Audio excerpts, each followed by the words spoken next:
36 Seconds is a series produced by Black Heart Association based on the fact that every 36 seconds someone dies from heart disease.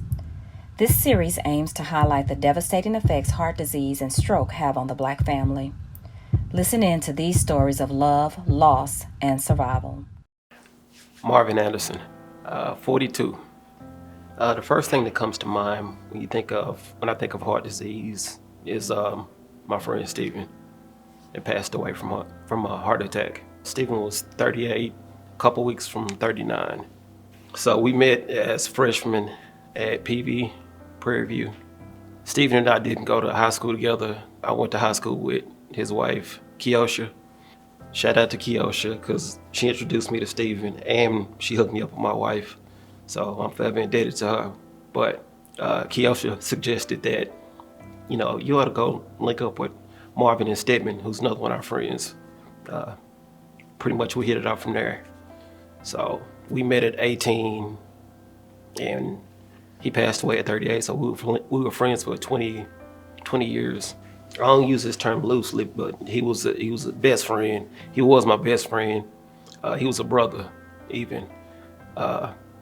He was a godparent to my children. I'm godparent to his children.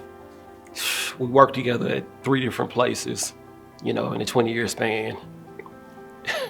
We worked together at Toys R Us. We worked together at U-Haul. We worked together at BNSF. Literally talked to him every day. He's the only person I know that could go to my parents' house and literally go and open up the refrigerator, come get a meal, stand in the yard, talk to my parents, whether I'm there or not. It was beyond friendship. It was brotherhood. We were brothers. I'll walk you through my funniest moment with Stephen. All right, let me think of some PG versions. We were good for calling each other, and this childish of us, but the D's nuts, like we were good for calling each other after blue and be like, man, you see your boy got traded? It's like, who you talking about? D's nuts. But that was us. Man, I got a lifetime of good memories, funny stories. The day that I got the call that Stephen had passed away, I remember I'm sitting at work. It's probably 12 o'clock. I'm sitting at work and I get a call from Keosha. And she calls and says,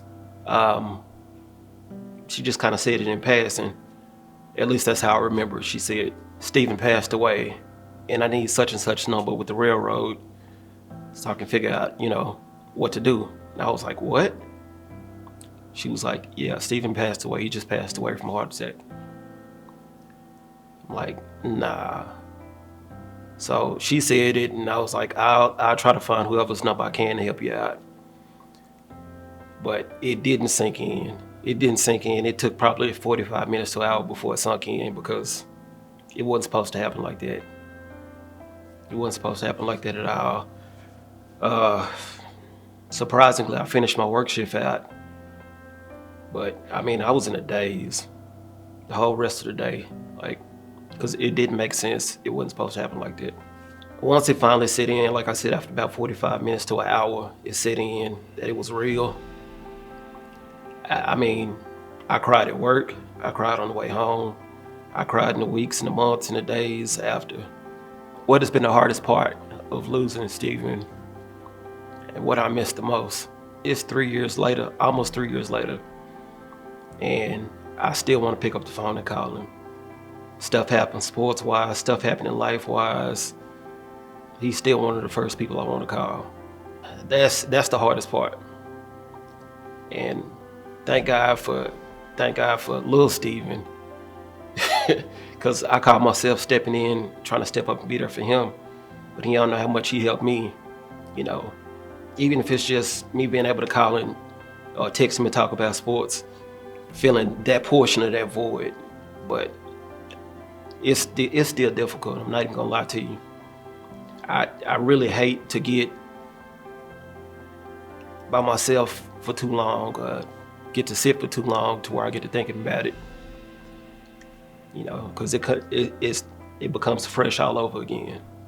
What do I know about heart disease in my family? Both of my grandfathers passed away 1987 from heart attacks. My dad had some heart issues. That's not what he passed away from, but he had heart issues. My mom has had heart issues. So it's definitely prevalent in my family. I've had some scares to where I set up visits with cardiologists. I've had EKGs and stress tests. Thank God they hadn't found anything. As a matter of fact, I got another one on the 21st, but they hadn't found anything, and hopefully it stays that way. But yeah, it's pretty prevalent around me. Since Stephen's death, my mindset toward heart disease has changed. Mainly because I try to clean up my eating. I'm not always successful at that, clearly, looking at my face and my gut. But my mindset has changed. I try to eat a little better, exercise more. I've been walking around my neighborhood when it was warmer out. I walk around the neighborhood. I bought an exercise bike. Just trying my best to, if I'm not gonna eat healthy consistently, I'd at least need to balance that out with exercising more. Seeing how Stephen passed away and left his family, it definitely affected how I want to change some of my habits, clean up some of my habits, so that I can be here for my family and for his family as well. My advice to the black man in regards to what we should do different health-wise: get regular checkups. If something hurts, get it checked out. Because I always go to the hospital to get checked out. If I feel anything different, let's take our health serious. But outside of that, let's take our mental health more serious. Try not to stress as much.